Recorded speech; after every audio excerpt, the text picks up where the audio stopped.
अनिष्टमिष्टं मिश्रं च त्रिविधं कर्मणः फलं भवत्यत्यागिनां प्रेत्य न तु सन्न्यासिनां क्वचित्।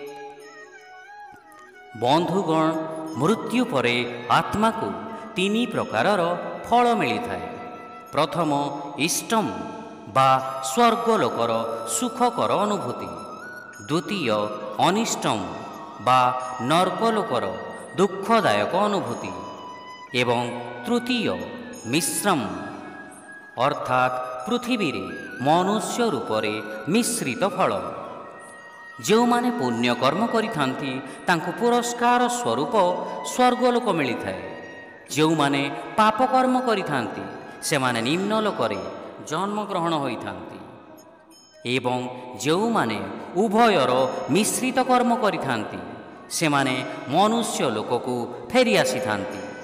किंतु यह केवल कर्म फल रे आसक्तियुक्त कर्म प्रति प्रयोज्य अटे। किंतु जदि कर्म फलर कामना बा लोभ त्याग करी एहाको भगवानंक प्रति कर्तव्य भावरे करागले तार कौनसी कर्मफल संचित हुए नहीं। एहीपरि नियम संसार रे मध्य अछि। जदि जणे व्यक्ति अन्य जणे व्यक्ति को हत्या करे यह अपराध रूपरे परिगणित हुए एवं तार फल मृत्युदंड होइथाए। किंतु जदि सरकार जनकु कुख्यात हत्याकारी बोली बा चोर बोली घोषणा करिथांती एवं ताकु जीवित बा मृत भावे धरिबाकू आदेश देइथांती, ताहेले सेपरि व्यक्ति को हत्या करिबा आईन आखिरे दंडनीय होई न थाए, बरं सेथिपाई सरकार पुरस्कार देइथांती एवं हत्याकारी को राष्ट्रीय नायक भावरे सम्मानित मध्य करिथांती। सही परि कर्म करिबाकू जाई आमे जेतेबेले व्यक्तिगत स्वार्थ त्याग करू कर्मर एही तीन प्रकार फल आमको मिले नहीं। शिक्षा फल प्रति आसक्त व्यक्ति मानंकु मृत्यु परे मध्य कर्मर तीन प्रकार फल सुखकर दुखदायक एवं मिश्रित प्राप्त होइथाए।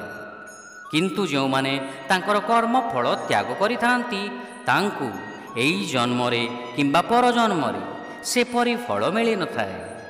The threefold fruits of actions, pleasant, unpleasant and mixed, accrue even after death to those who are attached to personal reward. But for those who renounce the fruits of action, there are no such results in the here or hereafter. Hare Krishna.